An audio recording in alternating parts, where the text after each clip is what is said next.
Hey, what's up guys? Welcome back to the channel. Welcome back to another video. Today I want to talk with you guys about my recent visit to Mercedes-Benz to have my SL63 fixed. 2-3 days ago I did a video on the 2020 GLE 350 SUV. That was the loaner vehicle Mercedes gave me while they were looking over the SL63. Now I finally picked the SL63 up today. Here's the bill. And guys, let me tell you, I did not know these dealerships charge as much as they do for labor.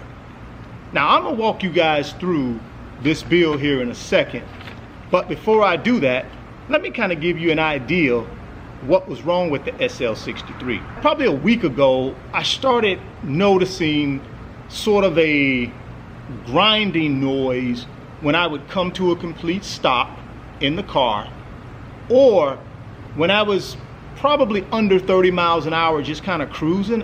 I kind of heard a faint, I don't know if it was a grinding sound, but that's what it sounded like to me. Obviously, I want to make sure that the 63 is doing well and running at its best ability, so I took it into Mercedes, said, hey, this is what I'm hearing.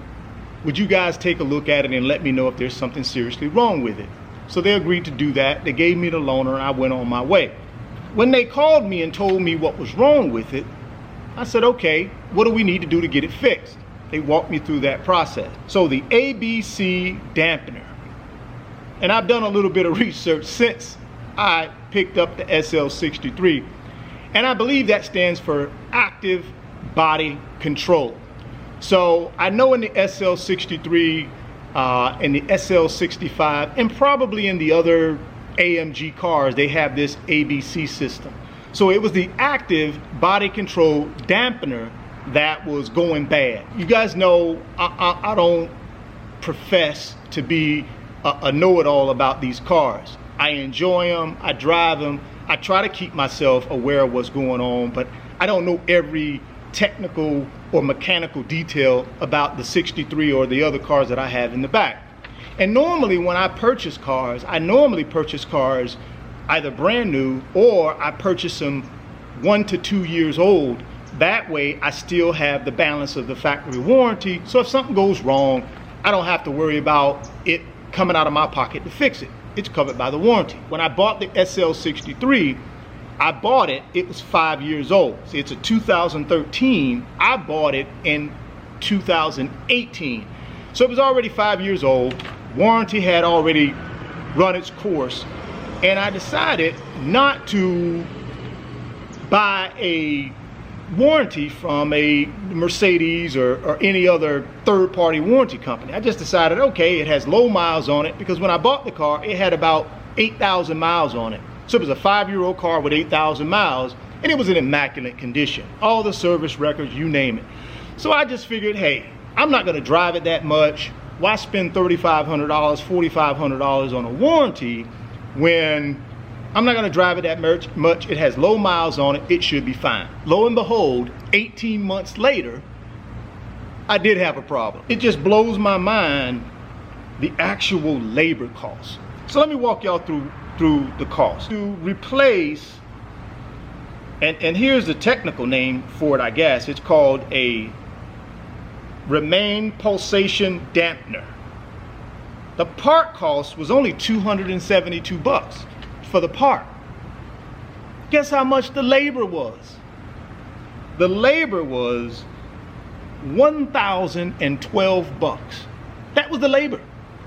So my total bill with taxes and everything came to like $14.95. Of course, I brought in a coupon from Mercedes-Benz website, which they gave me an extra $200 off.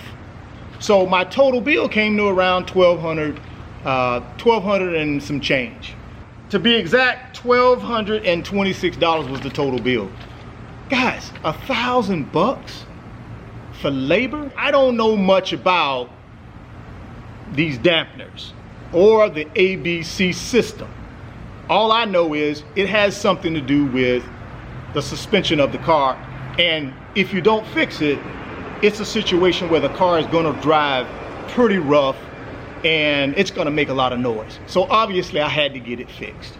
So that was certainly something I knew I had to do, and I went ahead and got it fixed. But $1,000 for labor, what do you guys think about that? I know there are other certified Mercedes mechanics out there that could have probably did it for a lot cheaper, maybe half the labor cost. They would have bought the part and probably put it in for half the labor cost. But let me walk you through why I just went to the Mercedes dealership. One, they give you a loaner.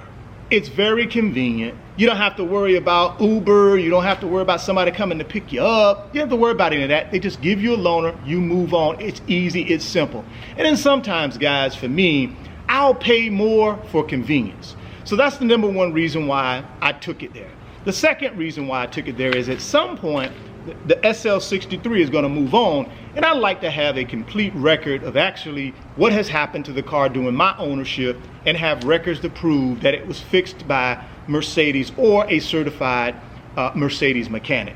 And in this case, this piece of paper, I can prove that. So those are really the top two reasons why I took it to Mercedes. One, convenience. Two, I want to have a record that it was repaired properly.